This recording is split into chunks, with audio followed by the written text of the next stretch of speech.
We all know Apple is a giant, a titan, a company that's almost always at the top of the list of the most valuable in the world. And every single year, millions of us line up online and in person to happily hand over thousands of dollars for a new phone that, let's be real, is only a little bit better than the one we already have. We tell ourselves it's for the better camera or the faster processor. But what if that's not the real reason? What if their insane success has less to do with technology and more to do with a secret 7-step psychological playbook they use to make you, me, and everyone else fall in love with their brand? They're not just selling you a phone, they're selling a feeling, an identity, and a sense of belonging. So, how did Apple pull it off? How did they manage to get an entire generation so loyal it's practically a religion? It's not magic, and it's not just about that sleek design. It's a carefully crafted system of psychological triggers, built to bypass your logical brain and speak directly to your desires. And it works. It works so well that it has built a fortress of brand loyalty other companies can only dream of. Today, I'm not just going to expose Apple's 7 secret triggers. I'm going to show you how I stole them, and more importantly, how you can use them for your own small business, whether you're selling a $10 ebook or a $10,000 consulting package. This is the playbook they don't want you to know about. Over the next few minutes, we're breaking down the exact psychological tactics Apple has perfected. And these aren't just fuzzy marketing theories, they are actionable strategies. For each trigger, I'll show you exactly how Apple uses it to build an army of devoted fans, and then I'll give you concrete steps to implement the very same principle in your business starting today. Forget competing on price, we're going to learn how to compete on psychology. By the end of this, you'll have a powerful new lens to see your own marketing through and a toolkit to build a brand people don't just buy from, but believe in. And really quick, if you're a small business owner or marketer looking for an edge, do yourself a favor and hit that subscribe button. I break down the world's best marketing strategies every single week, and trust me, you don't want to miss what's coming next. The first trigger is maybe the most powerful and primal one of all: scarcity and exclusivity. We are hardwired to want what's rare, what's limited, and what other people can't have. It's a signal of status and importance. And Apple has absolutely mastered the art of artificial scarcity. Think about any new iPhone launch. They don't just open the floodgates and say, have at it. They engineer a global event. There's a limited initial supply, pre-order windows that sell out in minutes, and literal lines that wrap around city blocks. This carefully managed chaos does two things. It creates a massive wave of urgency, tapping into our FOMO, fear of missing out, and it turns buying a phone into a victory. If you get one on launch day, you're one of the chosen few. You won. This scarcity makes the product feel infinitely more valuable than if it were just sitting on a shelf, available to anyone, anytime. Apple turns a purchase into a status symbol. So, how do you steal this for your small business? You might be thinking, I don't have a global supply chain to mess with. You don't need one. First, use launch windows. Instead of having your products or services available 24/7, 365, open and close the cart. If you have a digital course, open enrollment just 2 or 3 times a year for 1 week only. This focuses all the demand into a short period and forces people on the fence to finally make a decision. Second, offer limited editions. This works for basically anything. Are you a coffee roaster? Create a special micro-lot roast that's only around for a month. A consultant? Offer a limited number of VIP day packages each quarter. Frame it as exclusive. Use phrases like only 50 available or exclusive to the first 20 clients. Third, build a waitlist. Before you even launch something new, start a waitlist. This does 2 brilliant things. It gauges interest so you don't launch to the sound of crickets, and it builds a tribe of people who are already excited. When you finally open the doors, you're not selling to a cold audience. You're selling to people who have been waiting for this moment. Scarcity isn't about tricking people, it's about framing your offer as the valuable, non-permanent opportunity it is. Trigger number 2 is premium positioning. Apple never ever competes on price. In fact, they do the exact opposite. They deliberately price their products higher than everyone else. This isn't just about profit margins, it's a cold, calculated psychological strategy. In our minds, a high price signals high value. Expensive often equals better. This is called the anchoring effect. So the first thing we see, the price, colors our perception of everything else. But Apple justifies this premium price with another psychological trick, the halo effect. This is a mental shortcut where our overall impression of something makes us think its specific parts are great too. Apple's products are design masterpieces, sleek, minimalist, and they feel solid in your hand. This incredible design creates a halo. Because the outside of the iPhone is so beautiful and well made, we automatically assume the software inside, the camera, and the entire user experience must also be top-notch. That positive feeling radiates from one single attribute, the design, to the entire product and the brand itself. How can your small business steal this? You have to consciously choose to be a premium brand. First, raise your prices. This is probably the scariest advice you'll ever get, but you are likely undercharging. If you're the cheapest, you're just in a race to the bottom. A higher price immediately reframes your offer as a high-value solution. It filters out the bargain hunters and attracts clients who want the best result, not the cheapest deal. Second, obsess over your packaging. Even if you sell a service, you have packaging. Your website is your packaging. Your proposals are your packaging. Your emails are your packaging.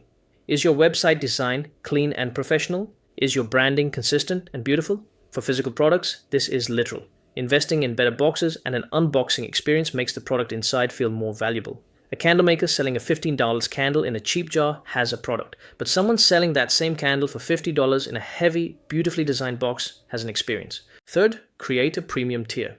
If you're not ready to raise prices on everything, create a new top-tier version of your product or service.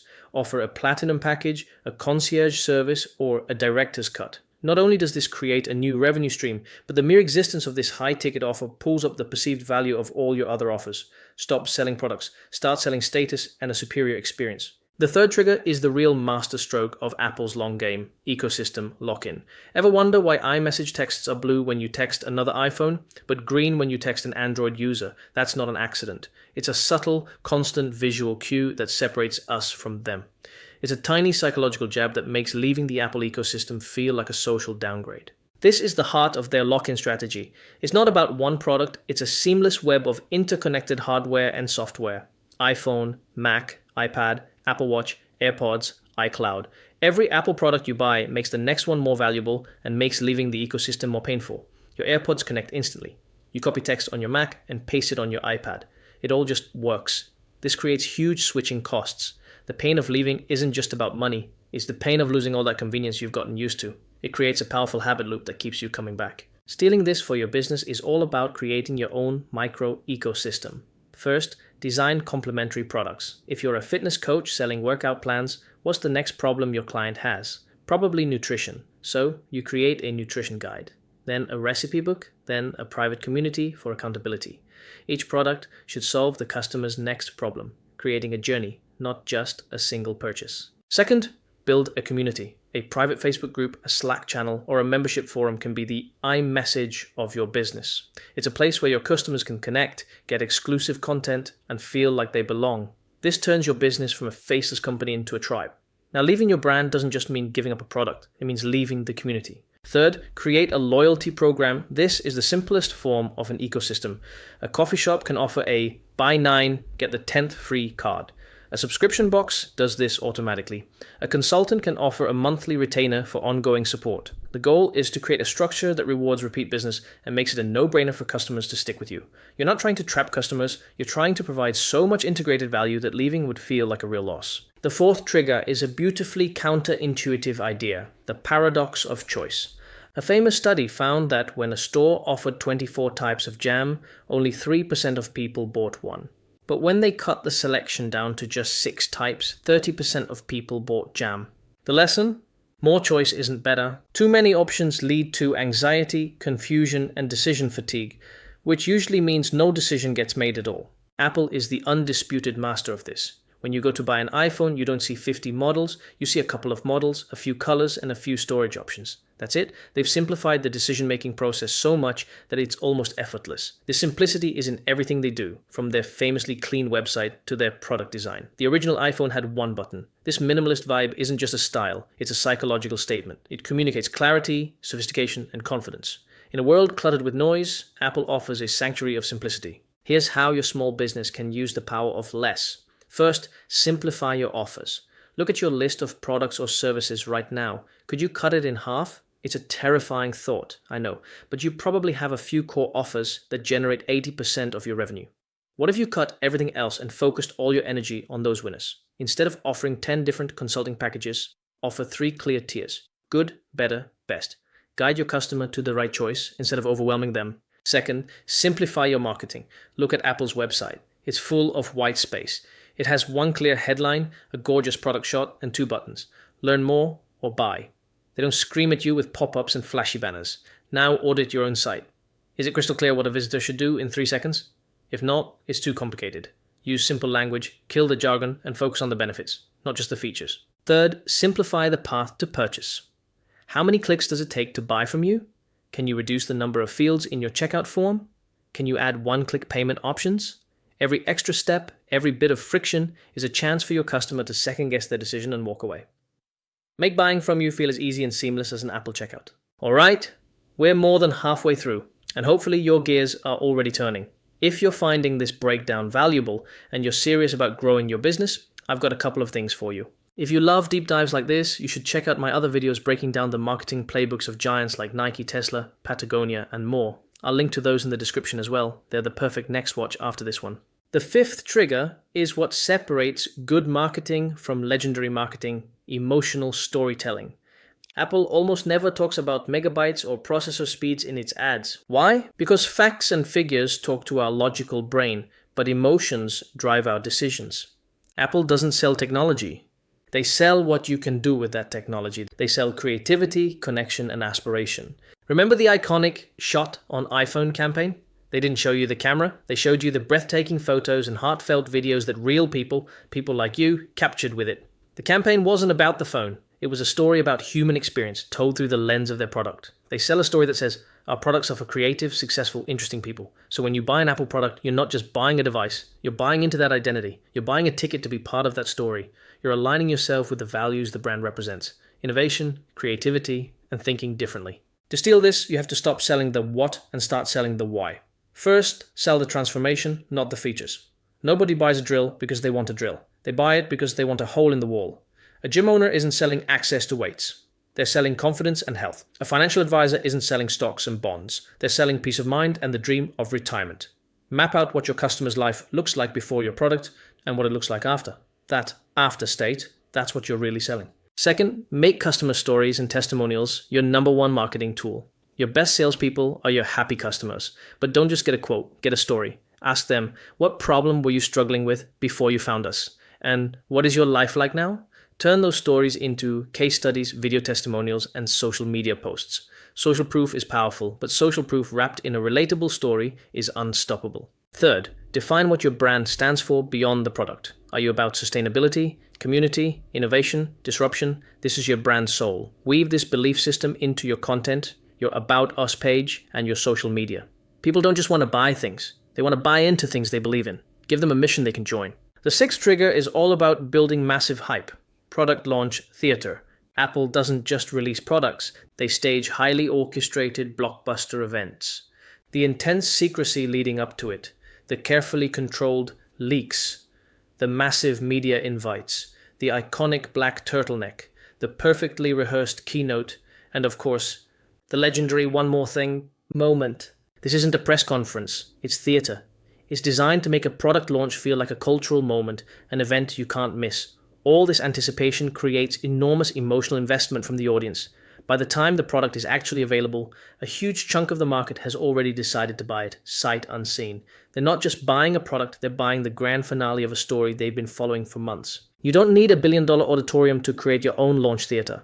First, treat your next launch like a movie premiere.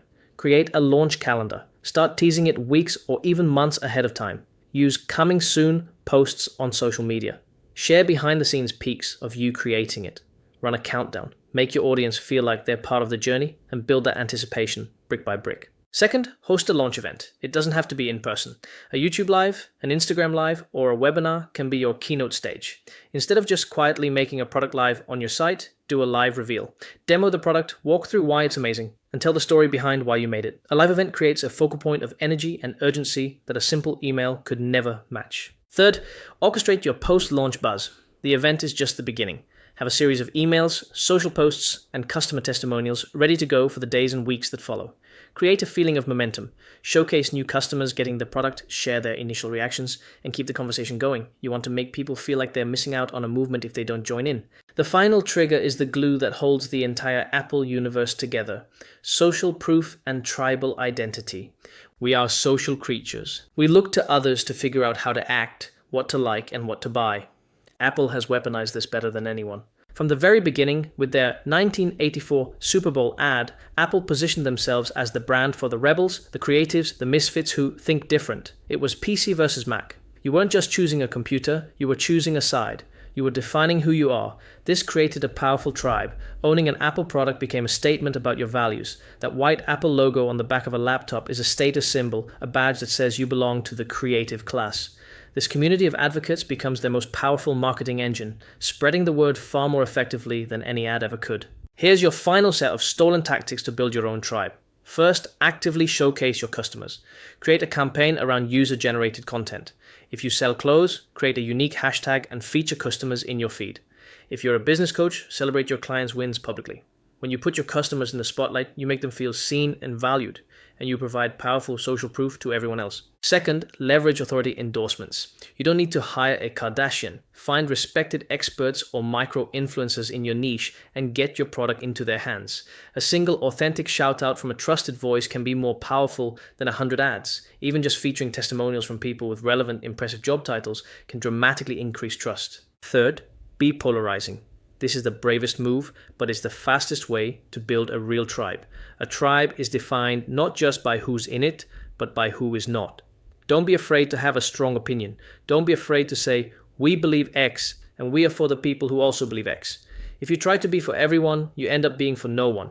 A strong, opinionated brand will push some people away, but it will create fanatically loyal advocates out of the people it attracts. So there you have it. The 7 psychological triggers Apple uses to build its empire: scarcity and exclusivity, premium positioning, ecosystem lock-in, the paradox of choice, emotional storytelling, product launch theater, and tribal identity. As you can see, the secret to Apple's success isn't just about what they make. It's about how they make you feel. They're not selling products. They are selling status, identity, and belonging. And the best part is that every single one of these triggers can be adapted and used no matter how small your business is.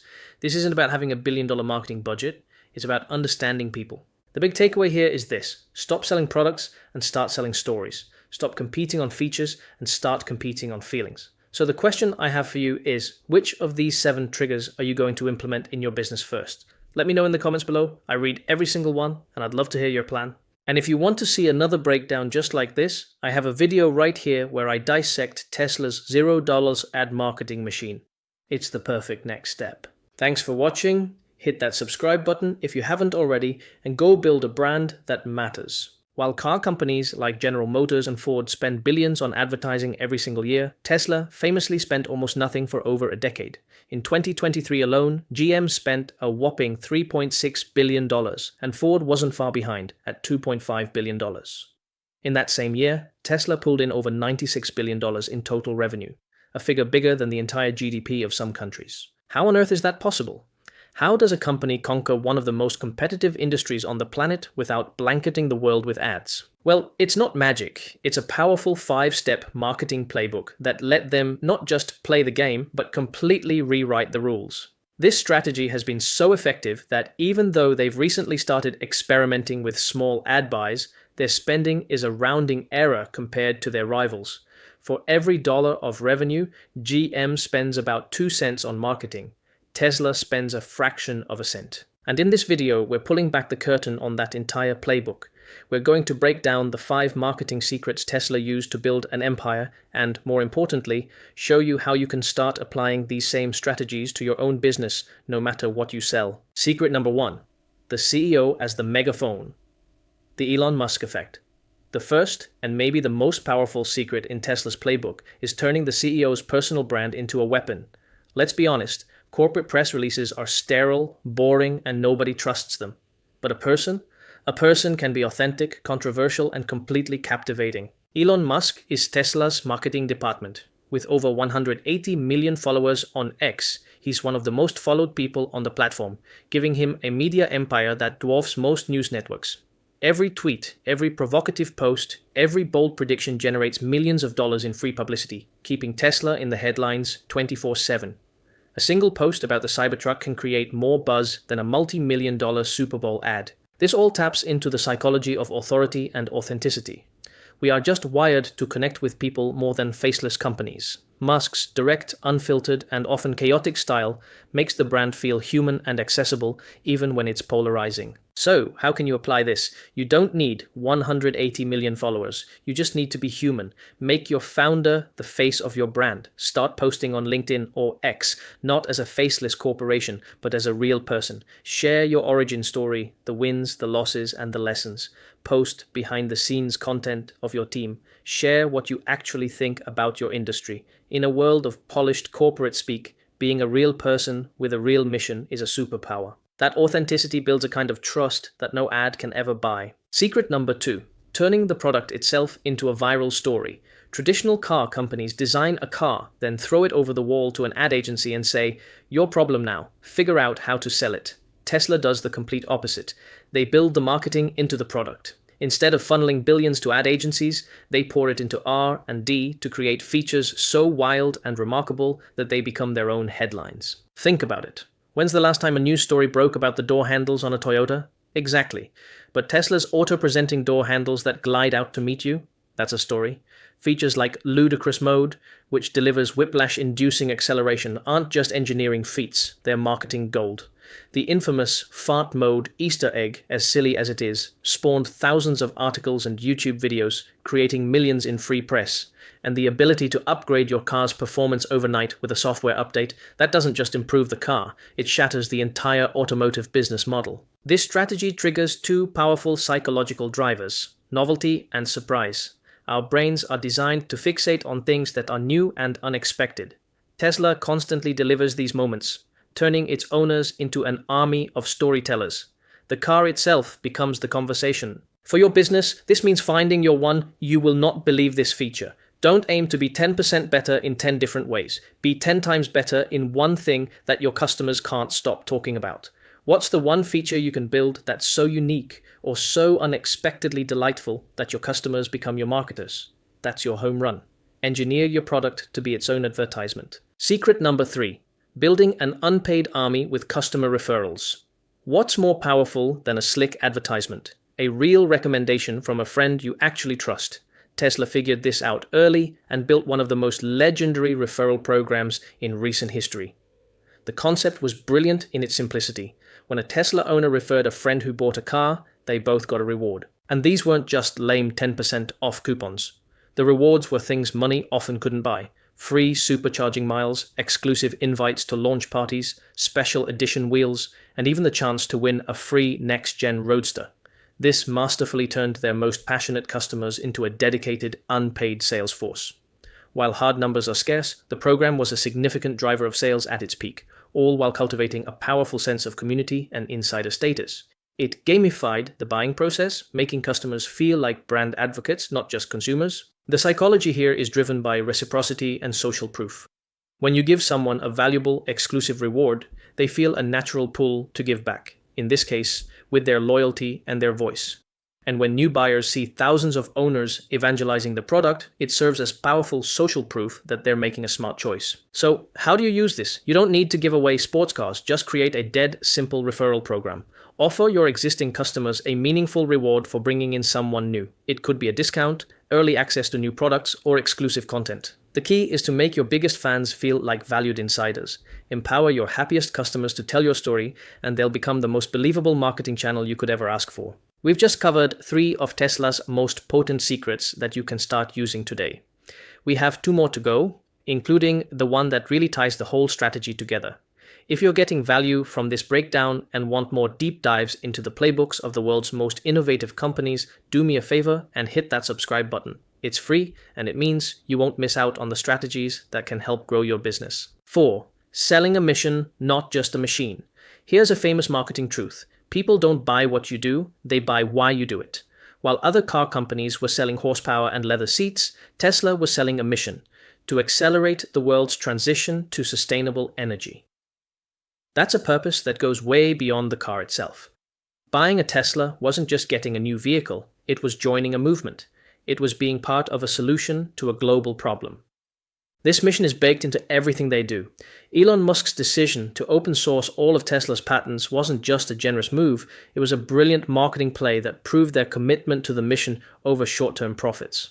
Building a global supercharger network wasn't just about logistics, it was a visible, tangible symbol of their dedication to making EVs practical for everyone. This strategy taps into two of our deepest human needs: purpose and belonging. When you buy into a mission, you're not just a customer anymore, you're a member of the tribe. This forges an emotional bond that's infinitely stronger than a simple transactional relationship. It's the reason Tesla owners are so famously protective of the brand. They're not just defending a car, they're defending their identity and their vision for a better future. For your business, you need to define your why. What's the change you want to make in the world? What future are you trying to build? It doesn't have to be as grand as saving the planet, but it has to be bigger than just making a profit. Maybe you're helping small businesses compete, making knowledge more accessible, or promoting healthier communities. Weave that mission into your marketing, your product, and your company culture. Make your customers feel like they're part of your story, and they'll reward you with a level of loyalty your competitors can only dream of. Secret number 5. Owning the customer by cutting out the middleman. The final piece of the puzzle was Tesla's radical decision to ditch the traditional dealership model and sell directly to consumers. If you've ever lost a Saturday haggling under the fluorescent lights of a car dealership, you immediately get why this is so revolutionary. By cutting out the middleman, Tesla wins on 3 critical fronts. First, they control the entire customer experience, making sure it's smooth, transparent, and on-brand.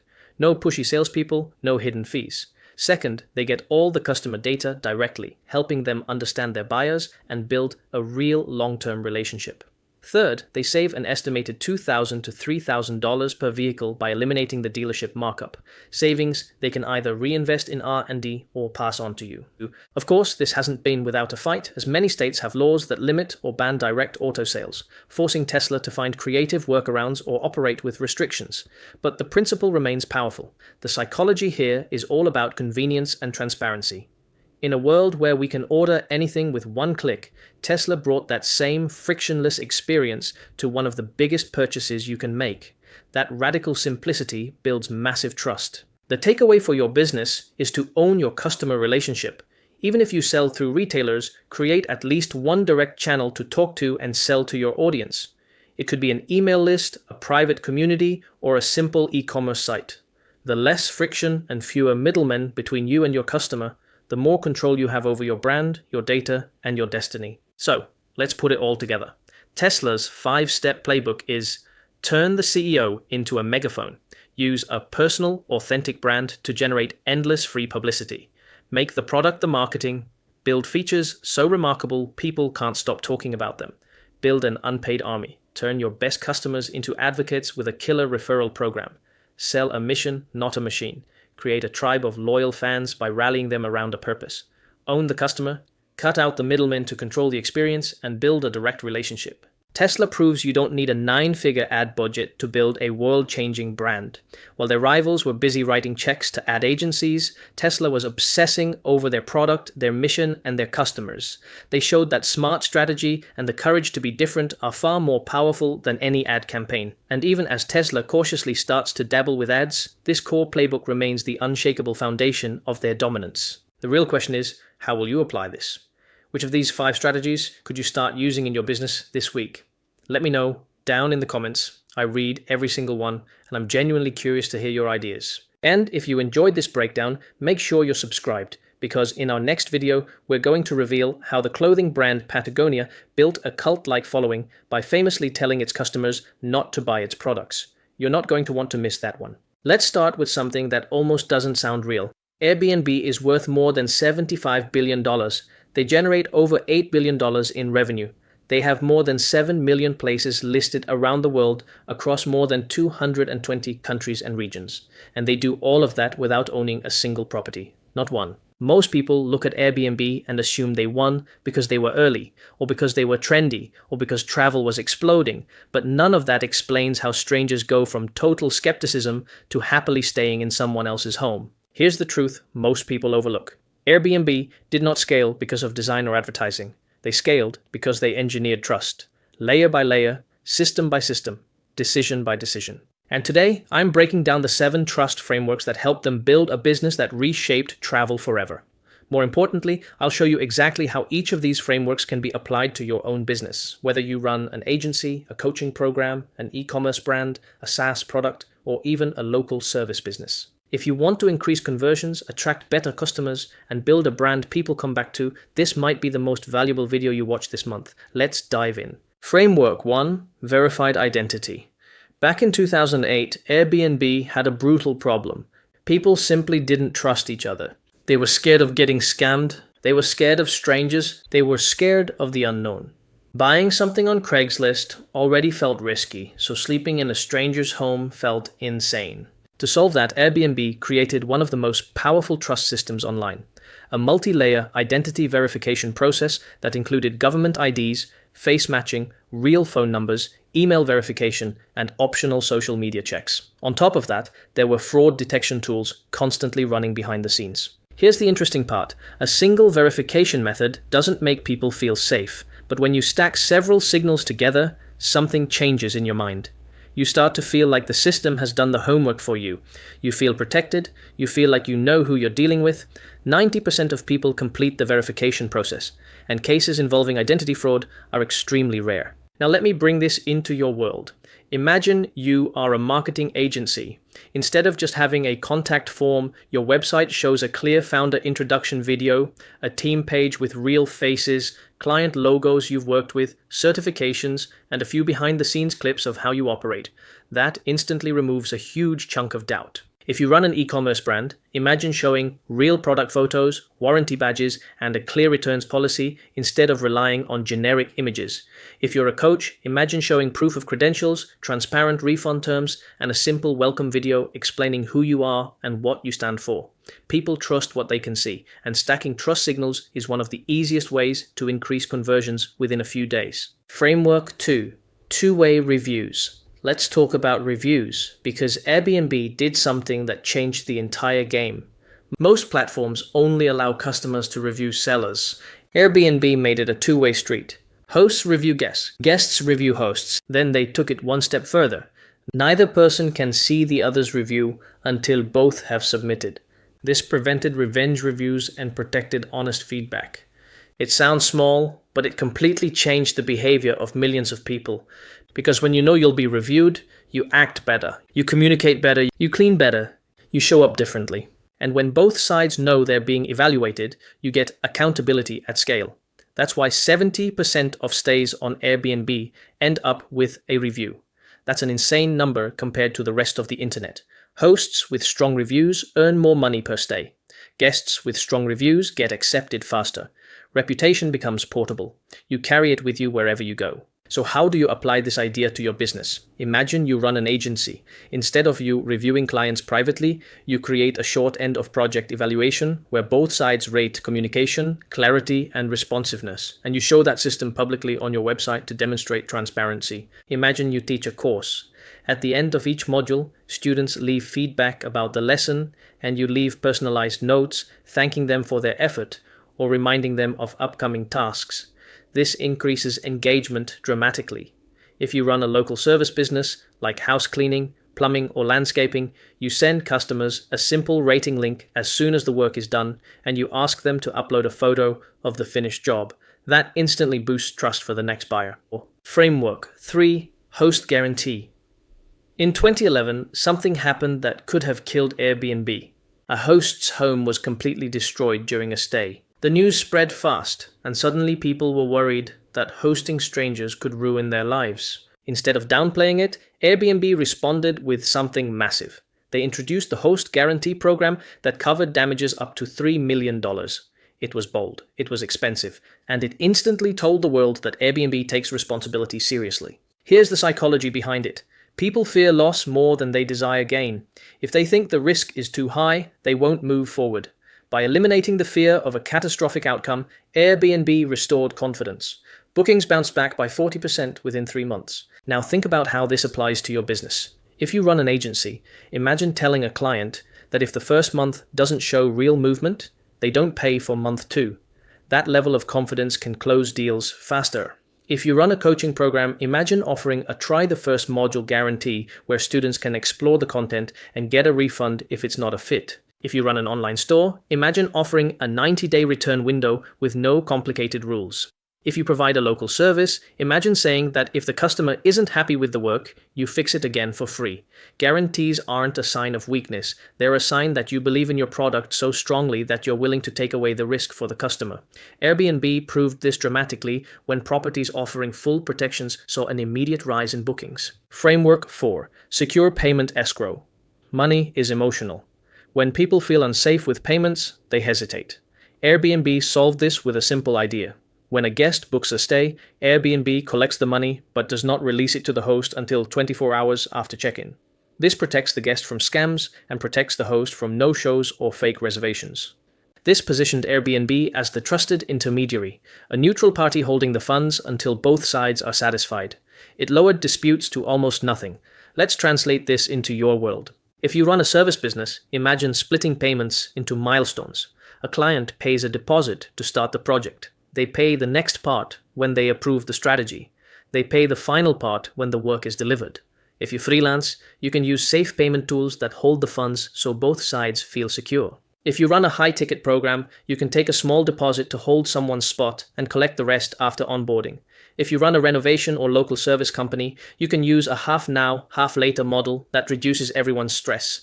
People buy faster when they feel like the money is protected. It creates a calmness in the decision-making process. Framework 5. 24/7 support. When you're serving millions of stays, something will go wrong every single day.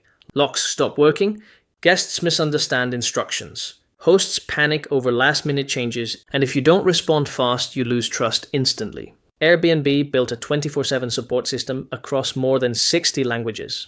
Artificial intelligence answers basic questions.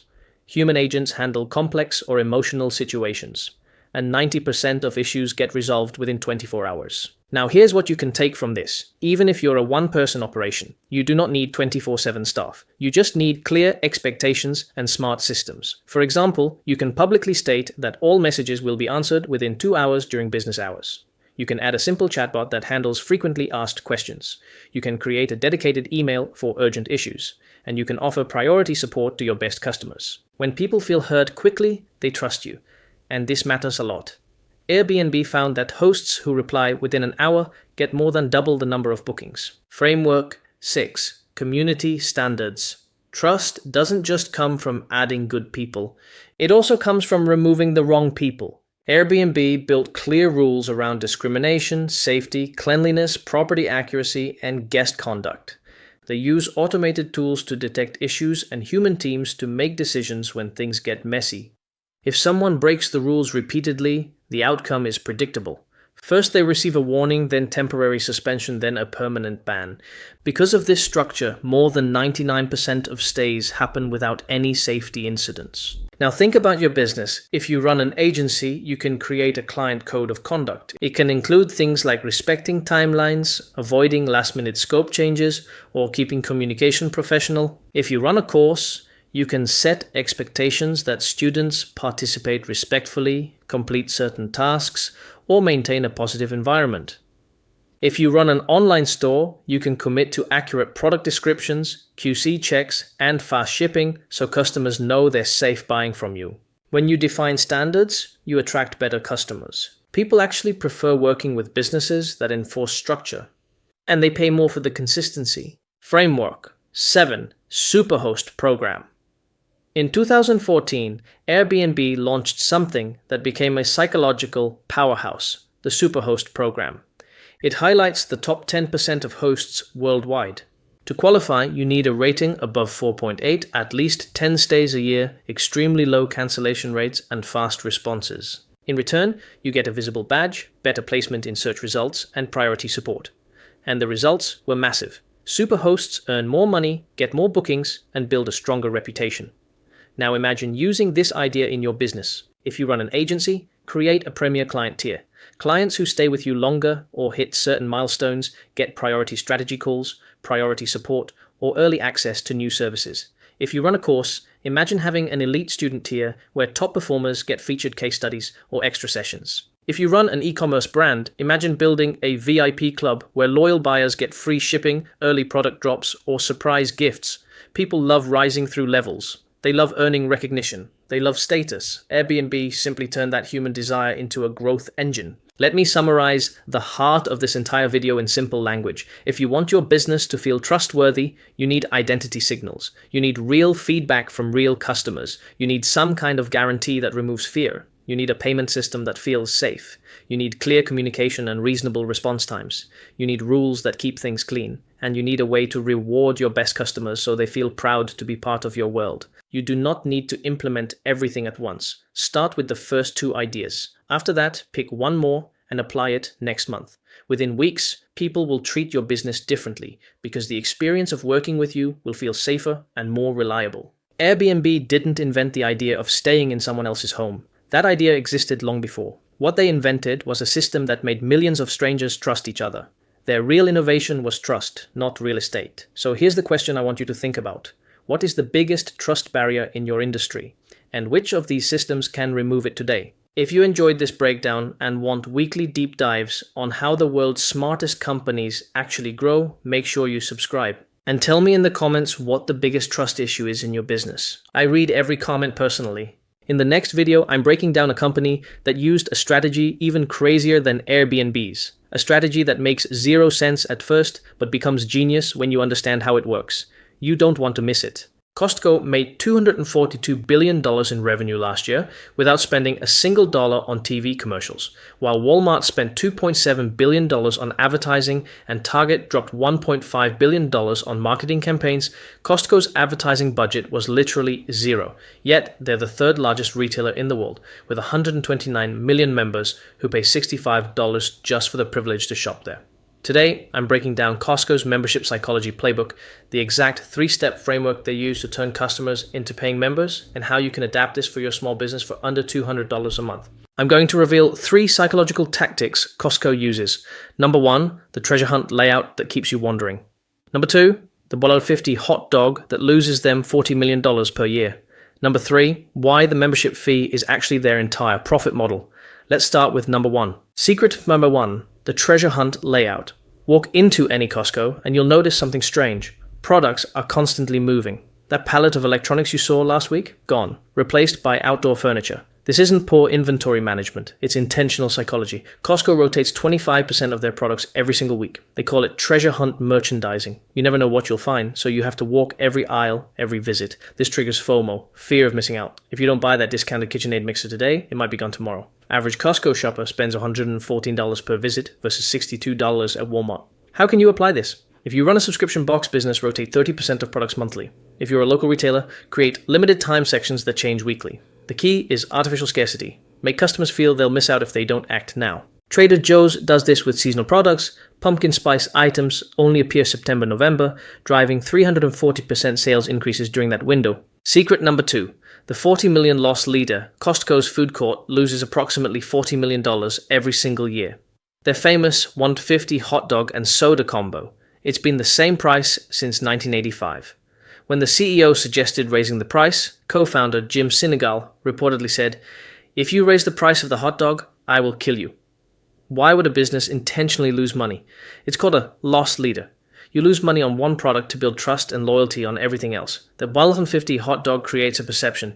If Costco keeps this price low for 40 years, they must have great deals on everything. 92% membership renewal rate, the highest in retail. How can you apply this? Offer one product or service at cost or slight loss to acquire customers. A coffee shop might sell drip coffee at $1, losing $0.50 per cup, but converting 30% of those customers to $6 lattes. A SaaS company might offer a free tier that costs them 15 months to maintain, knowing 8% will upgrade to 99-month plans. Dollar Shave Club did this. They lost money on $1 raises, but made it back on 9-month subscriptions. They sold to Unilever for $1 billion. Secret number 3, the membership fee is the business. Here's the shocking truth. Costco operates at a 10-11% gross margin. Most retailers run 25-30% margins. They intentionally keep product margins razor thin.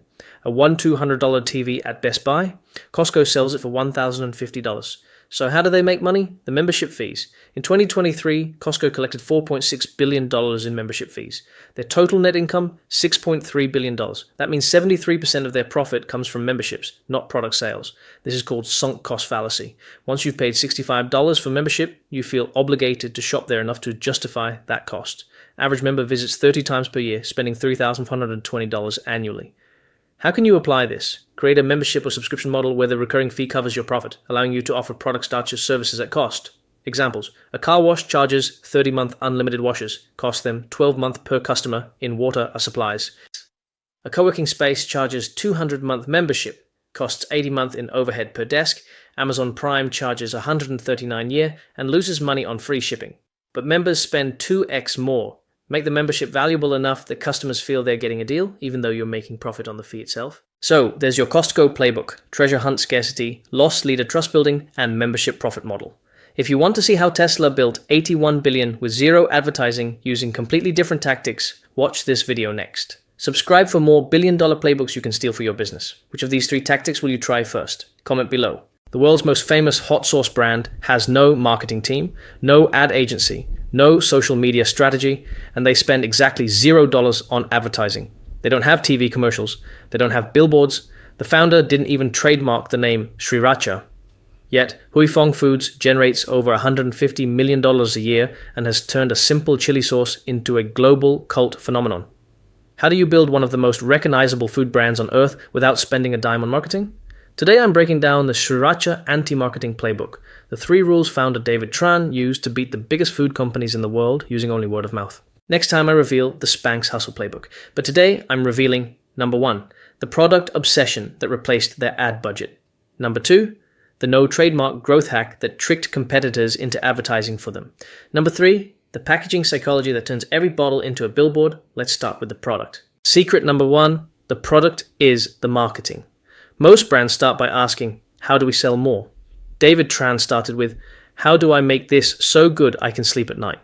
When he launched in Los Angeles, he didn't hire sales reps to pitch grocery stores. He didn't run coupons. He obsessed over one thing: fresh chilies. He demands chilies be processed within hours of being picked. His motto is, hot sauce must be hot. He refused to water it down for mass appeal. His bet was simple. If chefs loved it, they would put it on their tables. If it's on the table, customers will try it. If customers try it, they will get addicted. How can you apply this? If you're a small business, stop trying to market a mediocre product. Ask yourself, is my product good enough that people feel smart recommending it to their friends? If the answer is no, don't buy ads. Fix the product. True viral growth doesn't come from a funnel.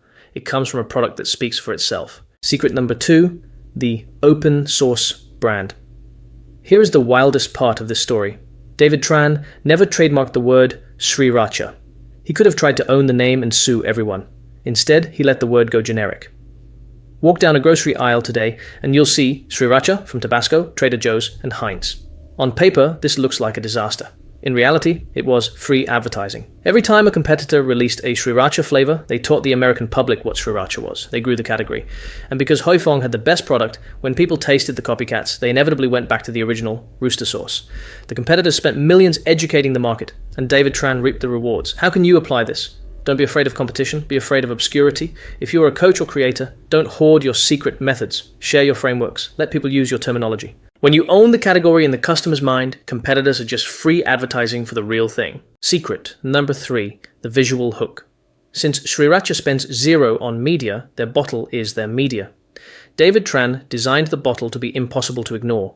The clear plastic shows the bright red freshness. The green cap makes it pop off the shelf, like a red chili with a green stem.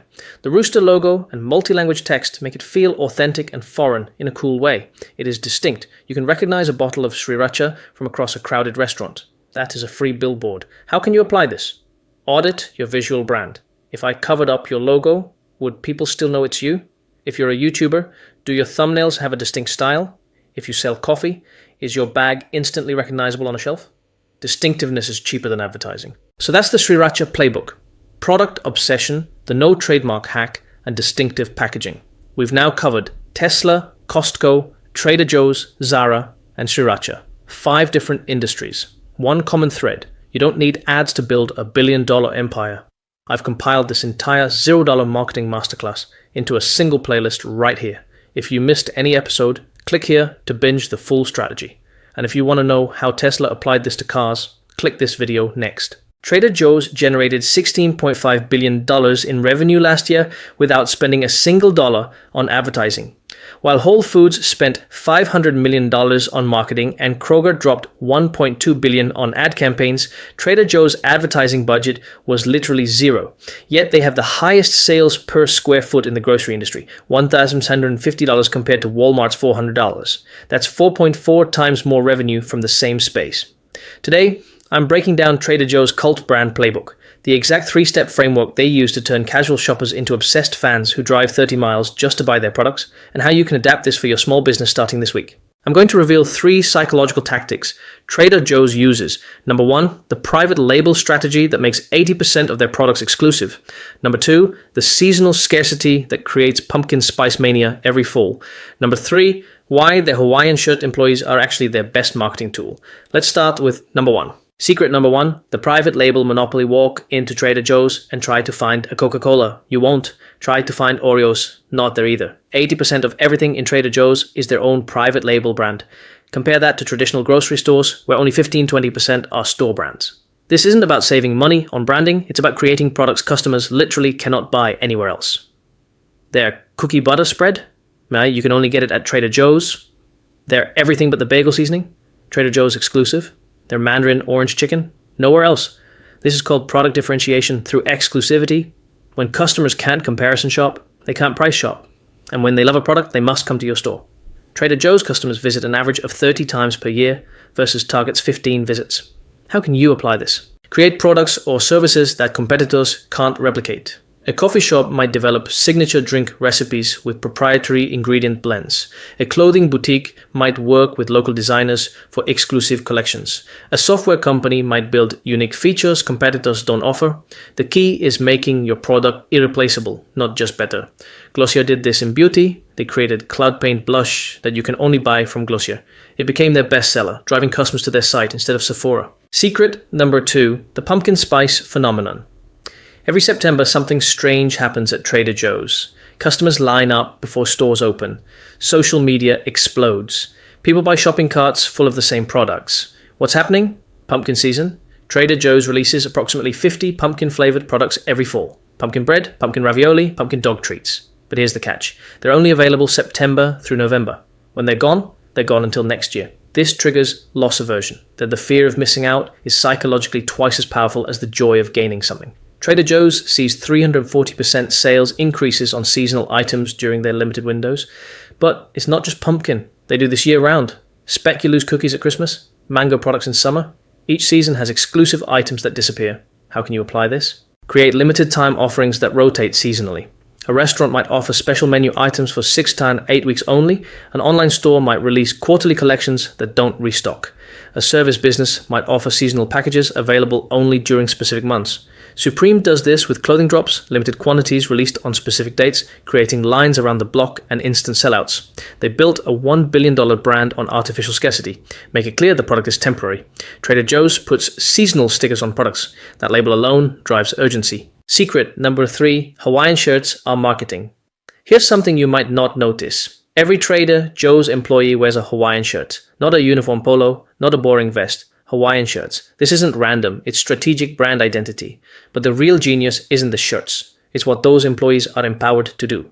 Walk up to any Trader Joe's crew member and ask them about a product. They won't just point you to the aisle. They'll tell you how they personally cook it, what wine pairs with it, whether their kids liked it. Why? Because Trader Joe's requires employees to try products before recommending them. They're given samples to take home. They're encouraged to have opinions. This creates authentic word-of-mouth marketing. When an employee genuinely loves a product and shares their personal experience, it's 10 times more persuasive than any advertisement. 92% customer loyalty rate. Customers trust Trader Joe's employees more than traditional grocery store staff. Compare this to most retail. Employees are told to push whatever has the highest margin. Whether they've tried it or not, customers can sense that inauthenticity. How can you apply this? Empower your employees to become brand ambassadors. Give them products to try. Encourage them to share honest opinions. Create a culture where staff expertise becomes your marketing. Examples. A bookstore where employees write personal recommendation cards for books they've read. A gym where trainers share their own fitness journeys and struggles. A software company where support staff actually use the product daily and share tips. Zappos built a $1.2 billion company, sold to Amazon, by empowering customer service reps to spend unlimited time on calls helping customers. No scripts, no time limits, just genuine help. Your employees' authentic enthusiasm is more valuable than any paid advertisement. So there's your Trader Joe's playbook. Private label exclusivity, seasonal scarcity psychology, and employee empowerment marketing. If you want to see how Costco built $242 billion using membership psychology instead, watch this video next. Subscribe for more billion-dollar playbooks you can steal for your business. Which of these 3 tactics will you try first? Comment below.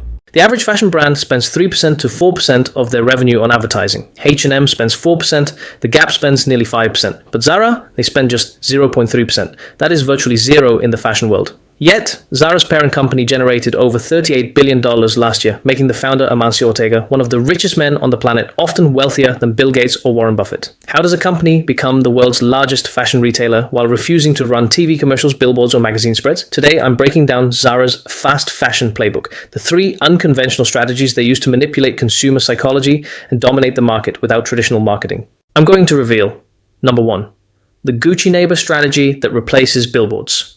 Number 2, the 15-day supply chain that broke the fashion industry. Number 3, the artificial scarcity tactic that forces customers to visit 17 times a year. Let's start with their real estate genius. Secret number 1, location is the advertisement. Most brands buy cheap real estate and spend millions on ads to drive people there. Zara does the exact opposite. They spend 0 on ads but pay massive premiums for the best real estate in the world. Zara's strategy is simple. Open stores right next to luxury giants like Gucci, Louis Vuitton, and Prada. Why? 2 reasons. First, the halo effect. By physically positioning themselves next to luxury brands, consumers subconsciously associate Zara with luxury quality, even though the prices are affordable. Second, they use their store windows as their billboards. They invest heavily in changing window displays constantly. In New York, they paid $324 million for a single location on Fifth Avenue. That sounds expensive, but it's actually cheaper than a global ad campaign, and it runs 24/7, 365. How can you apply this? Stop thinking of your location, physical or digital, as just a place to house your business. Think of it as your primary marketing channel. If you're online, this means digital proximity. Guest post on high-authority blogs in your niche. Collaborate with premium influencers. Position your brand alongside the Gucci of your industry so their authority rubs off on you. Secret number 2, speed as a marketing tool. Traditional fashion works on 6-month cycles. Designers guess what you'll want to wear next winter, manufacture it in China, and ship it. If they guess wrong, they have to discount it heavily. Zara flipped this. They can design, manufacture, and ship a new garment to stores in just 15 days. Instead of guessing trends, they react to them. If a celebrity wears a pink dress on Tuesday, Zara has a version of it in stores 2 weeks later. This speed is their marketing. They don't need to tell you they have the trendy stuff. Customers know that if it's trending, Zara has it now. How can you apply this? Adopt a fast feedback loop. Don't spend 6 months perfecting a product in a vacuum.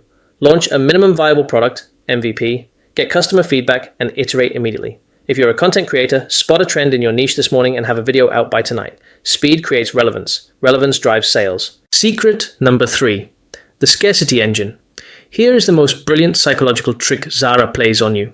Most stores order thousands of the same shirt to pile them high. Zara deliberately orders less than they think they can sell. This creates artificial scarcity. When you see a shirt you like at Zara, your brain says, if I don't buy this now, it will be gone tomorrow. And you're right, it probably will be. This tactic changes customer behavior. The average shopper visits a clothing store 3 times a year. The average Zara customer visits 17 times a year. Why? Because the store is different every time they walk in. They are addicted to the treasure hunt. How can you apply this? Stop trying to be always available.